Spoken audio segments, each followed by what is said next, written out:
The night of January 2, 2026, was unlike any other in recent American military history. Across the Western Hemisphere, from naval vessels positioned in Caribbean waters to air bases scattered throughout the Americas, more than 150 aircraft began their engines in synchronized precision. Fighter jets, bombers, electronic warfare planes, surveillance aircraft, and heavily armed helicopters prepared for a mission that had been months in the making. Their target was not a terrorist compound in some distant desert, nor an enemy military installation on a foreign battlefield. Their destination was the heart of Caracas, Venezuela, and their objective was to capture a sitting head of state. At 10:46 in the evening Eastern Time on January 2nd, President Donald Trump issued the final authorization for Operation Absolute Resolve. The operation would mark one of the most audacious military actions undertaken by the United States in decades, rivaling in scope and complexity the raid that eliminated Osama bin Laden 15 years earlier. But unlike that nighttime incursion into Pakistan, this mission would unfold in a major metropolitan area, targeting a fortified presidential compound in the capital city of a sovereign nation, while that nation's military and security forces remained on alert.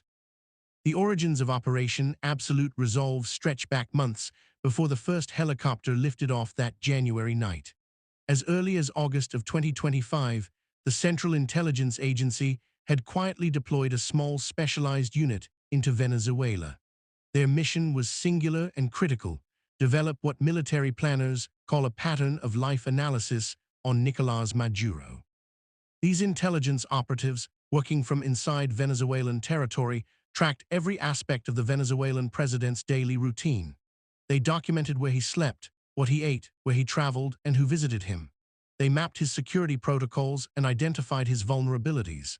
According to General Dan Kane, chairman of the Joint Chiefs of Staff, American intelligence became so intimately familiar with Maduro's life that they even knew the names of his pets.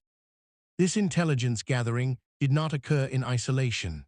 The CIA team operated with assistance from what officials would later describe as a source close to Maduro, someone within his inner circle who provided crucial information about the Venezuelan leader's movements and habits. This penetration of Maduro's security apparatus would prove decisive in the operation's ultimate success. The intelligence collected over those months created a comprehensive picture of the target, his routines, his security measures, and most importantly, his vulnerabilities. While intelligence operatives worked covertly inside Venezuela, the United States began an overt military buildup throughout the Caribbean that sent unmistakable signals to Caracas. In August, American warships began arriving in the southern Caribbean. By mid-November, the USS Gerald R. Ford, America's most advanced aircraft carrier, steamed into the region with its strike group. The presence of such overwhelming naval power off Venezuela's shores served multiple purposes.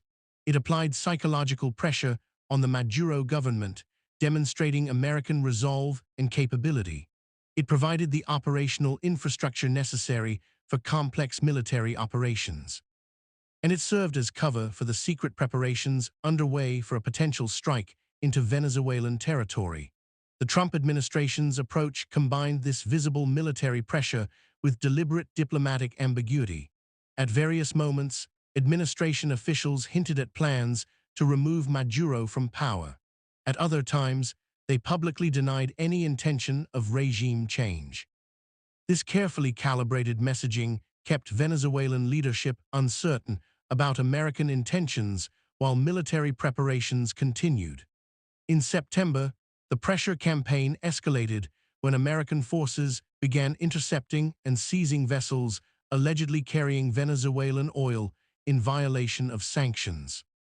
These maritime operations, described by the administration as counter-narcotics efforts, resulted in several deadly engagements as American military forces struck boats suspected of drug trafficking.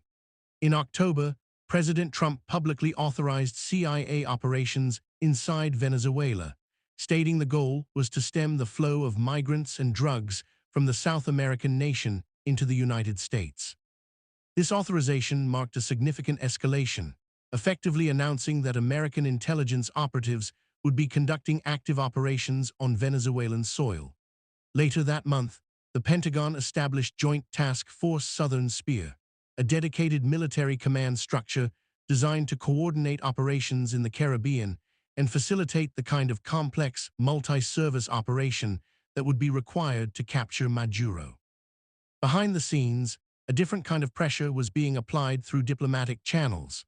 Venezuelan Vice President Delcy Rodriguez and her brother Jorge, who served as President of the National Assembly, had been engaged in secret negotiations with the Trump administration.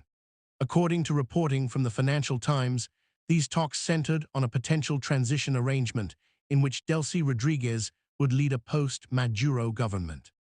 The original framework discussed in these negotiations envisioned Maduro being allowed to go into exile, possibly in Turkey, rather than being forcibly removed. These negotiations represented the administration's preferred outcome, a transition of power without military action, an arrangement that would give the United States access to Venezuelan oil while avoiding the risks and international condemnation that would inevitably follow a military operation. In November, President Trump spoke directly with Nicolás Maduro by telephone. According to officials familiar with the call, Trump's message was unambiguous and threatening. He repeatedly stressed to the Venezuelan leader that it would be in his best interest to step down and leave the country. The conversation was described as pretty much an ultimatum. Maduro, according to Trump's later account, came close to accepting the offer. He wavered. But ultimately, he refused to surrender power voluntarily. That telephone call marked a turning point.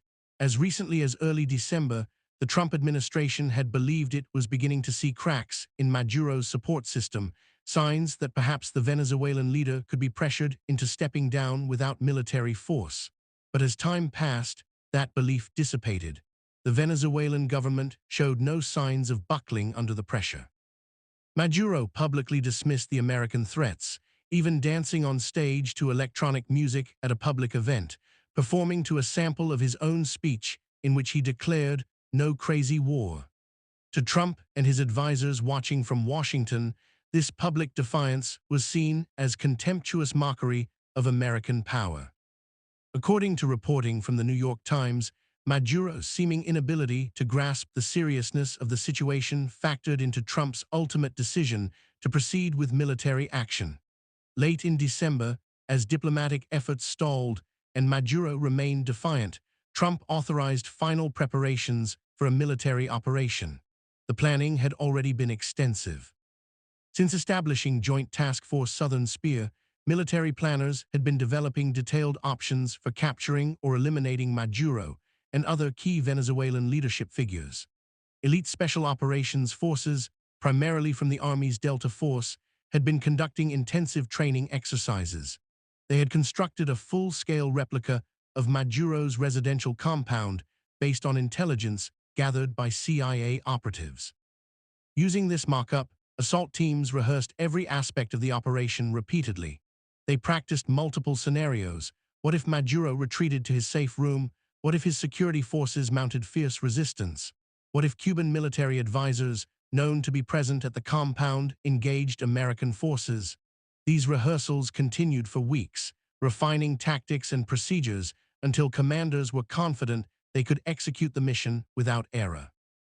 On December 22nd, a heavily redacted legal memorandum prepared by the Department of Justice's Office of Legal Counsel provided the administration with the legal framework it needed to proceed. The memo, authored by Assistant Attorney General T. Elliott Gazer, addressed the legal justifications for using military force to apprehend an indicted foreign leader. It noted that American forces could expect armed resistance, acknowledging that there might be as many as 75 anti-aircraft battery sites along the approach route to Fortuna, the military complex where Maduro was believed to be staying. The memo detailed that Venezuelan air defenses possessed weapons capable of downing the helicopters carrying the assault and retrieval force, and that resistance from forces within Fortuna was expected to be fierce. Despite these acknowledged dangers, the legal opinion concluded that the president possessed inherent constitutional authority to undertake the operation. Trump gave preliminary authorization for the operation before Christmas. The plan called for launching during the holiday period when Venezuelan security forces might be at lower readiness levels. However, the operation faced repeated delays. Initially planned for Christmas Day, it was postponed when Trump ordered strikes against ISIS targets in Nigeria on December 25th. Even after that operation concluded, weather conditions over the Caribbean repeatedly forced bombers, fighters, and refueling aircraft to turn back before entering Venezuelan airspace. Severe storms, high winds, and cloud cover made the treacherous low-level flight paths through the mountains separating the Venezuelan coast from Caracas too dangerous for the mission's delicate choreography. The extraction force waited on standby through the holidays. Helicopters sat ready on the decks of warships positioned off the Venezuelan coast. Special operations troops reviewed their assault plans again and again. Intelligence analysts continued monitoring Maduro's movements, watching for any sign that he had been alerted to the impending operation. The weather remained uncooperative. Days passed. Trump, concerned about the delays but unwilling to risk the mission in dangerous conditions, ultimately delegated launch authority to Pentagon commanders, instructing them to proceed when conditions aligned for maximum probability of success.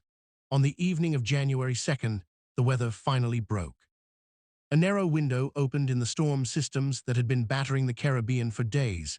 At Joint Task Force Southern Spear headquarters, commanders reviewed the latest intelligence updates. Maduro was at his residence in the Fort Tuna complex. Venezuelan air defenses appeared to be in their normal posture, not on heightened alert. The assault force was ready. The supporting aircraft were ready. Weather conditions, while not ideal, were acceptable. The commander called Mar-a-Lago, where President Trump was spending the holidays at his Florida resort. At 10:46 that night, Trump issued the order, proceed with Operation Absolute Resolve. The message transmitted to the entire joint force was simple: good luck and Godspeed. Within minutes, the most complex American military operation in years began to unfold. From 20 different bases across the Western Hemisphere, aircraft began launching in carefully coordinated sequence. F-22 Raptors, America's most advanced air superiority fighters, took off to establish air dominance over the target area. F-35 Lightning II stealth fighters launched to strike Venezuelan air defenses. F-18 Super Hornets from the Carrier Strike Group added additional firepower. B-1 Lancer bombers, capable of carrying massive payloads, headed toward Venezuelan airspace to suppress enemy air defenses and provide fire support if ground forces encountered heavy resistance. EA-18 Growler electronic warfare aircraft prepared to jam Venezuelan radar and communication systems. E-2 Hawkeye early warning planes provided airborne command and control. EC-130 Compass Call electronic warfare aircraft stood ready to disrupt Venezuelan command networks.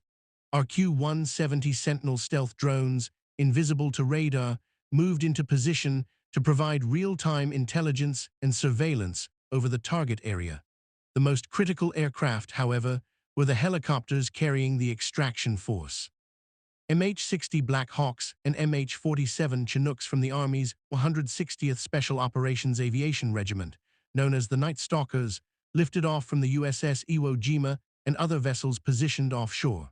Inside these helicopters sat approximately 200 American personnel, Delta Force operators, FBI agents, Drug Enforcement Administration officers, and supporting military personnel. The youngest member of the force was 20 years old. The oldest was 49. They flew at 100 feet above the water, using the ocean surface to mask their approach from Venezuelan radar. As the helicopter force made its way toward the Venezuelan coast, the air campaign began. American fighters and bombers struck Venezuelan air defense installations with precision-guided munitions. At La Carlota Air Base, an uncamouflaged Buk M2 surface-to-air missile system was destroyed in the opening minutes of the operation. At the port of La Guaira, additional air defense units were hit. At Fort Tuna itself, strikes targeted specific facilities tied to rapid response forces and regime protection. The damage was surgically focused. Analysis of satellite imagery taken after the strikes would reveal that the American military had avoided widespread destruction of barracks, training facilities, and administrative headquarters. The goal was not to devastate Venezuela's military infrastructure, but to create a corridor through which the extraction force could reach Maduro. Simultaneously with the kinetic strikes, American cyber warfare capabilities came into play. United States Cyber Command, working in coordination with Space Command and other intelligence agencies, began what was described as layering different effects to create a pathway for the assault force. The exact nature of these cyber operations remains classified, but their impact was evident. Venezuelan command and control systems struggled to coordinate a response. Communications networks experienced disruptions. President Trump would later claim that American cyber operations had cut electricity to portions of Caracas, plunging the capital into darkness to provide additional cover for the assault. At 1:01 in the morning local time, the helicopter force reached Fort. The compound, described by Trump as more fortress than house, consisted of heavily fortified buildings surrounded by multiple layers of security. Inside the main residence, Nicolás Maduro and his wife Cilia Flores were sleeping. According to later accounts, Cilia Flores was the first to hear the approaching helicopters. She alerted her husband, "I think I hear aircraft outside." But by then, it was far too late. Delta Force operators fast roped from the hovering helicopters onto the compound grounds. They moved with the speed and precision that comes from months of rehearsal. Brazilian doors were breached. Security forces, caught off guard despite the explosions that had been rocking the city for the past hour, mounted scattered resistance. Cuban military advisors, 32 of them present at the compound, as part of long-standing security cooperation agreements between Havana and Caracas, fought back. Gunfire erupted throughout the complex. Venezuelan soldiers from the 6th Presidential Security Battalion engaged the American forces. The elite Cuban officers, ranging in age from 26 to 67 and including colonels, majors, and captains, offered what Havana would later describe as fierce resistance. Maduro and his wife, awakened by the chaos, attempted to reach the steel-reinforced safe room built into their residence. They ran through corridors as explosions and gunfire echoed through the compound. American operators, following the precise layout they had memorized from their replica training facility, moved to intercept. According to Trump's account, the Venezuelan couple was intercepted mere moments before reaching the safe room. They were taken completely by surprise, captured in their night clothes, and immediately secured by FBI and DEA agents who had accompanied the assault force specifically for the arrest. The firefight continued as the extraction force secured Maduro and his wife. Overhead, fighter aircraft provided cover, ready to engage any Venezuelan military units that attempted to reach the compound. Remotely piloted drones transmitted real-time intelligence to ground forces, allowing them to navigate the complex environment while avoiding unnecessary risks. Venezuelan forces fired on the American helicopters. The pilots, among the most skilled aviators in the world, evaded and returned fire with what General Kane would describe as overwhelming force in self-defense. One helicopter sustained damage but remained airborne. After securing the 2 prisoners, the extraction force began preparing for departure. Helicopters were called in to evacuate the operators and their captives. As the force began withdrawing from the compound, Venezuelan military units in other parts of Fort Tuna attempted to respond. There were multiple self-defense engagements as American forces fought their way out. Fighter aircraft and armed drones provided suppressive fire to protect the evacuating helicopters. The Venezuelan military, hampered by the destruction of air defenses, disrupted communications, and the sheer speed of the American operation, struggled to mount an effective response. By 3:29 in the morning Eastern Time, less than 5 hours after Trump had given the launch order, the extraction force was over the water with Maduro and Flores aboard. They had been transported to the USS Iwo Jima, the amphibious assault ship that had served as the launching point for the operation. On the flight deck of the carrier, blindfolded and wearing a gray tracksuit, Maduro was photographed by American military personnel. Trump would later post this image on his Truth Social platform, a stark visual confirmation of what many around the world had initially struggled to believe. Behind them, Fort Tuna burned. Satellite imagery captured in the hours following the operation would show carefully targeted destruction. The motor vehicle maintenance and storage facility that supported mechanized units had been devastated. Specific buildings tied to Maduro's security apparatus had been struck with precision, but the broader military infrastructure remained largely intact. American planners, it appeared, had deliberately limited the scope of destruction, possibly signaling to Venezuela's military leadership that the operation was focused solely on Maduro rather than representing the opening salvo of a broader war. The human cost of Operation Absolute Resolve would emerge gradually in the days following the strike. Venezuela's Interior Minister, Diosdado Cabello, announced that 100 people had been killed during the operation. This figure included Venezuelan military personnel, primarily young soldiers from the 6th Presidential Security Battalion, as well as the 32 Cuban officers who had died defending Maduro. Cuba would later release the full names, ranks, and ages of its fallen personnel, holding elaborate funeral ceremonies in Havana as the remains were repatriated on January 15th. Among the dead were senior officers who had served in Cuba's most elite units, including colonels believed to have protected Fidel Castro decades earlier. Civilian casualties also occurred despite American efforts to minimize collateral damage. An investigation by the open-source intelligence organization Bellingcat identified at least 2 civilian deaths. 45-year-old Colombian woman, Johanna Rodriguez Sierra, who worked as a self-employed trader, was killed during the strikes in Miranda State. Another civilian died when American forces struck a communications array near El Volcán.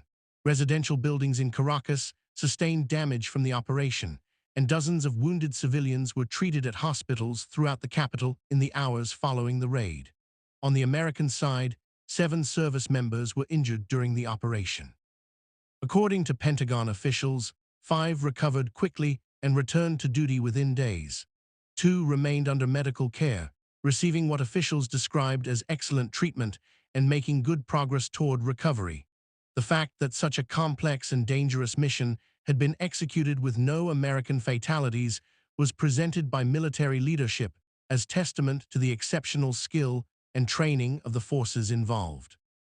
By 4:30 in the afternoon Eastern Time on January 3rd, Maduro and Flores had been flown from the USS Iwo Jima to Stewart Air National Guard Base in New Windsor, New York. Dozens of law enforcement officers flanked the prisoners as they were transferred from the military aircraft to waiting vehicles. From there, they were transported to federal detention facilities in New York City. On Monday, January 5th, they made their first appearance in Manhattan Federal Court before Judge Alvin Hellerstein. The courtroom scene was extraordinary. Maduro, wearing prison clothing and appearing smaller and more diminished than in his presidential photographs, stood before the judge and made a defiant statement. "I am the president of Venezuela. I consider myself a prisoner of war. I was captured at my home in Caracas." His wife stood beside him, bearing visible injuries from the capture.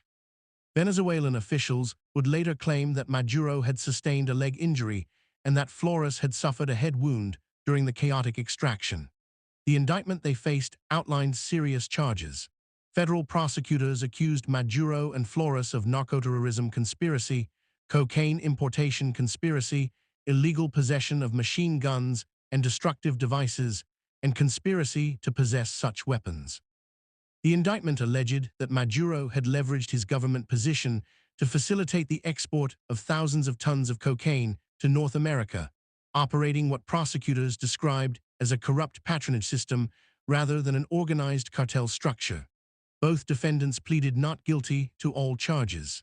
Judge Hellerstein ordered Maduro held without bail pending a hearing scheduled for March 17th. Back in Venezuela, the immediate aftermath of the operation created unprecedented political uncertainty. For several hours after Maduro's capture, it remained unclear who, if anyone, controlled the Venezuelan government. In Washington, President Trump held a press conference at Mar-a-Lago, flanked by Secretary of State Marco Rubio, Secretary of Defense Pete Hegseth, and General Kane. Trump declared that the United States would now run Venezuela until a safe, proper, and judicious transition could be arranged. He indicated that Vice President Delcy Rodriguez had been sworn in as interim president and suggested she was willing to cooperate with American demands. Rodriguez's position was far more complicated than Trump's confident proclamations suggested.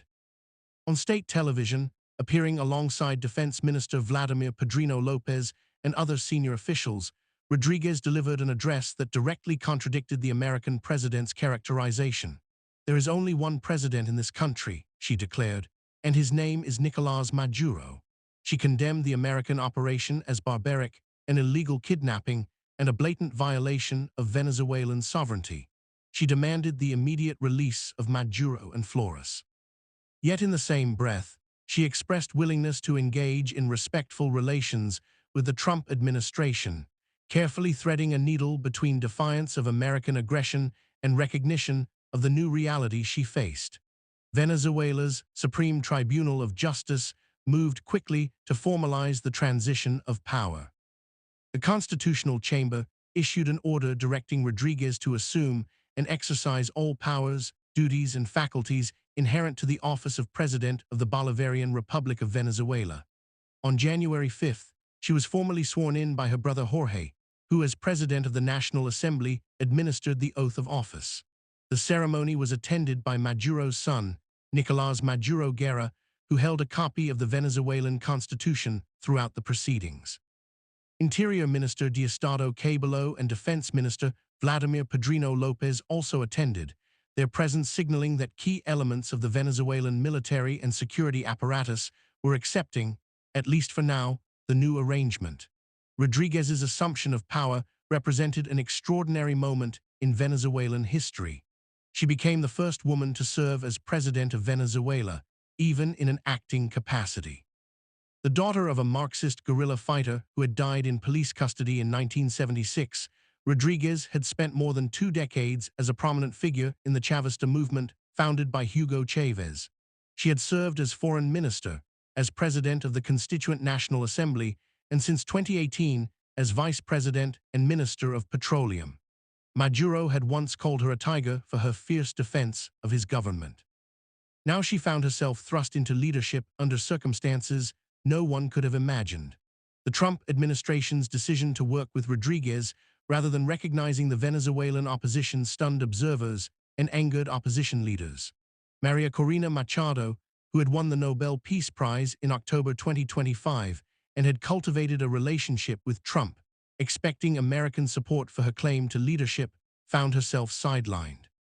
Trump dismissed her publicly, stating she lacked the necessary support and respect within Venezuela to govern effectively. According to reporting from the Washington Post, Machado had committed what Trump considered the ultimate sin, accepting the Nobel Prize instead of declining it and passing the honor to him. Machado responded with fury to both Trump's decision and Rodriguez's elevation.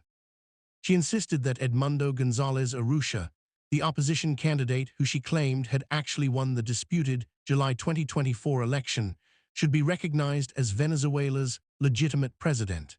She denounced Rodriguez as one of the main architects of repression in Venezuela, reminding anyone who would listen of her record as a hardline Chavista who had presided over the country's economic collapse and political repression. But her objections carried little weight in the face of political reality. The Trump administration had made its decision. They would work with the existing Venezuelan government structure minus Maduro, rather than risk further chaos by attempting to install the opposition. The international response to Operation Absolute Resolve divided sharply along predictable lines. Russia and China, both close allies of Venezuela and both permanent members of the United Nations Security Council, condemned the operation in the strongest terms. At China's request, along with Colombia and Russia, the Security Council convened an emergency session on January 5th to discuss what they characterized as an unprecedented violation of international law and the UN Charter. Russian and Chinese representatives demanded Maduro's immediate release, calling the operation an act of military aggression and state terrorism. They warned that the precedent set by the United States was extraordinarily dangerous, suggesting it could embolden other powerful nations to conduct similar operations against smaller neighbors. The American representative at the Security Council rejected these characterizations entirely. The United States, she argued, had conducted a targeted law enforcement operation to apprehend an indicted fugitive facing serious criminal charges in American courts. This was not military aggression, not regime change, not an invasion. It was, in the administration's framing, simply the arrest of a wanted criminal who happened to be a head of state, executed with military support because of the fortified nature of his residence and the armed resistance expected from his security forces. UN Secretary-General Antonio Guterres attempted to stake out middle ground while making clear his concern about the operation's implications. He stated that American actions constituted a dangerous precedent and worried that rules of international law had not been respected. He called on all Venezuelan actors to engage in inclusive and democratic dialogue. He offered UN support for any efforts to help Venezuelans find a peaceful way forward. Yet his carefully worded statement stopped short of directly condemning the United States, reflecting the complex political realities facing the Secretary General when dealing with a permanent Security Council member. Among Latin American nations, responses varied dramatically. Colombia, led by President Gustavo Petro, a former guerrilla fighter himself, issued one of the strongest condemnations. Petro warned that he would take up arms for his country if necessary after Trump made what Petro characterized as threats against Colombia and its government. He declared that any similar American intervention in Colombia would be met with armed resistance. On January 8th, thousands of Colombians protested against the Venezuelan intervention in cities across the country, with particularly large demonstrations in Cúcuta near the Venezuelan border. Even Colombian rebel groups responded, with Néstor Gregorio Vera, head of the largest FARC dissident faction, calling for guerrilla groups to unite against potential American intervention. Cuba's response was shaped by profound grief over its fallen personnel. President Miguel Díaz-Canel and former President Raúl Castro, 94 years old but still wielding symbolic authority, appeared in full military uniform to receive the remains of the 32 dead officers when they arrived in Havana on January 15th. Thousands of Cubans lined the boulevards as a motorcade transported the flag-draped coffins to the Ministry of the Revolutionary Armed Forces. The government declared 2 days of national mourning and organized one of the largest mass funerals held in Cuba since the 1980s. Trump subsequently warned Cuba that he would cut off Venezuelan oil and money from reaching the island, threatening Havana to make a deal before it was too late. Nicaragua, another staunch Venezuelan ally, cracked down domestically on any expression of support for the operation. On January 10th, Nicaraguan authorities arrested over 60 people for supporting Maduro's capture. This harsh response reflected the Ortega government's fear that American intervention in Venezuela could be a prelude to action against other leftist governments in the region. Trinidad and Tobago, despite hosting the largest per capita population of Venezuelan refugees and migrants, found itself in an awkward position. The government clarified that while it had signed agreements allowing American military access to its airports, it had not participated in the operation against Venezuela. Police cordoned off key areas of the capital, Port of Spain, as authorities braced for potential unrest and attempted to reassure the public that the country was not involved in the strike. Guyana, engaged in an ongoing border dispute with Venezuela that had heated up significantly in 2023 and 2024, maintained a carefully muted but broadly supportive position. President Irfan Ali announced that Guyanese security forces were fully mobilized to deal with potential refugees and increased instability along the border, but he stopped short of explicitly endorsing the American action. European responses were more circumspect. The European Union, through spokesperson Annette Hipper, announced on January 5th that it did not recognize the legitimacy of Delcy Rodriguez as Venezuela's acting head of government. Yet this statement was carefully framed, noting that the EU had not recognized Maduro as legitimate either following the disputed 2024 election. European leaders expressed concern about the violation of Venezuelan sovereignty while simultaneously acknowledging that Maduro's government had been authoritarian and his election had been questionable. This delicate balancing act reflected European discomfort with both the Maduro regime and the American method of removing him. Within the United States, political responses divided along partisan lines, but with significant nuance. Many Republicans praised the operation as a decisive demonstration of American power and resolve. They pointed to the successful extraction of Maduro with no American deaths as evidence of superior military capability and planning.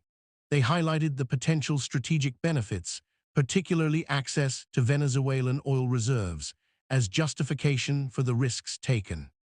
Some even suggested that such operations might be necessary against other adversarial regimes, openly discussing whether similar actions could be taken against leaders in Iran, North Korea, or other nations on America's adversary list. However, several Republican senators who had been briefed by administration officials expressed anger that they had been misled. Senator Andy Kim of New Jersey wrote on social media that Secretaries Rubio and Hegseth had looked every senator in the eye during a briefing in December and stated explicitly that American policy was not about regime change. "I didn't trust them then," Kim wrote, "and we see now that they blatantly lied to Congress." Democratic members of Congress raised concerns about the precedent set by the operation, questioning whether it meant any large country could now indict the ruler of a smaller adjacent country and forcibly remove that person. Senator Mark Warner, vice chairman of the Senate Intelligence Committee, warned about the dangerous implications for international order. In Venezuela itself, the days following Maduro's capture were marked by tense calm. Caracas remained unusually quiet. Convenience stores, gas stations, and other businesses were mostly closed. The streets that would normally be filled with vehicles, runners, and cyclists sat largely empty. Outside the capital, in La Guaira state where some of the strikes had occurred, families whose houses had been damaged in the blasts were still cleaning up debris. Lines wound through the few open supermarkets and outside gas stations as uncertain Venezuelans stocked up on goods in case turmoil broke out. The presidential palace was guarded by an unusual combination of armed civilians and military personnel, reflecting the fragile nature of the new political arrangement. Acting President Rodriguez declared a week of national mourning for those killed in the operation. Military funerals were held for the fallen Venezuelan soldiers, somber ceremonies that highlighted the human cost of the American action. Venezuelan state media posted videos honoring the dead, portraying them as heroes who had given their lives defending national sovereignty against foreign aggression. In the week following the operation, Rodriguez's government made several gestures that appeared designed to avoid a second American strike. Trump had made clear in his post-operation statements that additional military action remained on the table if Venezuela did not cooperate with American demands. On January 8th, the Rodriguez government released 9 foreign and Venezuelan political prisoners. Trump publicly stated that this gesture of cooperation had contributed to his decision to avoid a second wave of attacks. However, human rights organizations noted that as of January 14th, only 68 prisoners had been released out of an estimated 800 or more political detainees held in Venezuelan facilities. The Trump administration made no secret of its primary motivation for the operation beyond simply arresting an indicted criminal. Trump repeatedly emphasized that American oil companies needed total access to Venezuelan oil reserves, among the largest in the world. He suggested that an influx of Venezuelan immigrants to the United States had also factored into his decision, implying that removing Maduro would stem the migration flow. On January 7th, Trump stated there was an agreement for Venezuela to deliver several months' worth of oil to the United States, though President Rodriguez quickly denied the existence of any such deal, insisting that no external agent was dictating her government's decisions. The complex web of negotiations that had preceded the operation also came into clearer focus in subsequent reporting. According to the Financial Times, Delcy Rodriguez's brother Jorge had held talks with the American government throughout 2025 about having his sister lead a post-Maduro transitional government. These negotiations, which had apparently envisioned Maduro going into exile rather than being captured, had involved discussions about welcoming American investors to Venezuela and gradually loosening ties to countries like Iran and Russia. The Trump administration, through envoy Richard Grenell working via Qatari channels, had reportedly rejected these overtures, ultimately deciding that a forcible removal of Maduro was necessary. American military and intelligence officials presented Operation Absolute Resolve as a triumph of planning, coordination, and execution. General Kane, in his briefing at Mar-a-Lago, emphasized the extraordinary complexity of coordinating 150 aircraft launching from 20 different bases across the Western Hemisphere, all coming together in precise time and space to achieve a single objective. He highlighted the integration of multiple military services, intelligence agencies, and law enforcement organizations into a seamless operation. The success, he argued, demonstrated capabilities that only the United States military could bring to bear. Analysis by military experts and think tanks in the days following the operation supported this assessment while also identifying factors that had facilitated American success. The Center for Strategic and International Studies published a detailed analysis using satellite imagery to document the strikes. Their assessment characterized the operation as surgical rather than overwhelming, noting that damage was tightly focused rather than widespread. CSIS analysts observed that Venezuelan air defenses had been caught unprepared, positioned in the open without camouflage or decoys, making them easy targets for American strikes. They suggested that Venezuelan forces appeared to have been poorly trained and tactically incompetent, fighting as they had trained, which is to say in ways that left them vulnerable. The CSIS analysis also noted what was not struck. Navy vessels at the port of La Guaira were not attacked. Buildings at La Carlota Air Base, which housed Venezuelan Air Force headquarters, were not hit. Runways and hangars remained intact. This pattern suggested, according to military analysts, that American planners had deliberately chosen to minimize damage to Venezuela's military infrastructure. Whether this reflected a sincere desire to reduce casualties or a calculated signal to Venezuelan military leaders that American objectives were limited, or both, remained a subject of debate. A Department of Justice memo released after the operation provided additional insight into the planning process. The memo, dated December 23 and heavily redacted, revealed that American planners had considered the possibility that Venezuelan fighters might attempt to intercept the assault force. Contingency plans had been developed to destroy 3 Venezuelan airfields if aircraft appeared to be launching.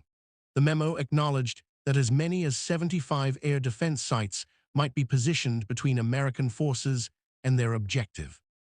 It noted that weapons capable of downing the extraction helicopters were present in Venezuela, and it stated clearly that armed resistance was expected, with forces at Fort Tuna likely to go down fighting rather than surrender. These acknowledgments in the legal memo highlighted the genuine dangers that American forces had faced.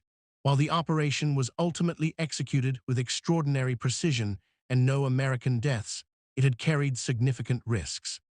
Helicopters flying at 100 feet above water through mountain passes in marginal weather conditions could have crashed. Venezuelan air defenses, if more competently positioned and commanded, might have engaged the assault force more effectively. Cuban military advisors, who did fight fiercely, could have inflicted casualties on the extraction team. The steel-reinforced safe room in Maduro's residence could have become a fortress requiring hours to breach, turning what was meant to be a rapid extraction into a prolonged siege. Any of these scenarios could have resulted in American casualties and possibly the mission's failure. The political future of Venezuela remained deeply uncertain in the weeks following the operation. Acting President Rodriguez faced an impossible balancing act. She needed to demonstrate enough independence to maintain legitimacy with Venezuela's military, security forces, and Chavista political base. Yet she also needed to avoid antagonizing the Trump administration to the point where a second American military strike became likely. Her public statements attempted to walk this tightrope, alternating between defiant defense of Venezuelan sovereignty and expressions of willingness to cooperate respectfully with the United States.